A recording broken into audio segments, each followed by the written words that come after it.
पाकिस्तान की आज़ादी जिस वक्त हमें नसीब हुई 1947 के अंदर, उस वक्त ये पाकिस्तान एक मुकद्दस गाय की हैसियत रखता था कि जिसमें गाय ने दूध देना था,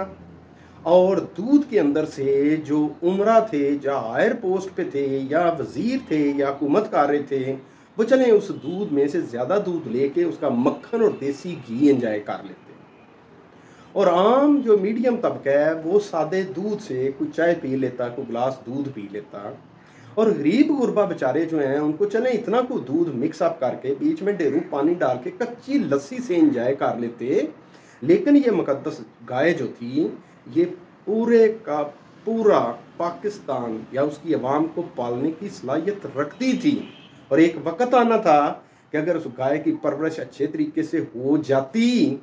तो हर घर के अंदर देसी घी भी, मक्खन भी और खालिस दूध भी अवेलेबल, यानी दुनिया जहान की सहूलियात मौजूद होनी थी।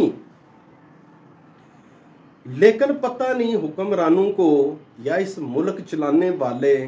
को किस कम वक्त ने हल्का सा इशारा दे दिया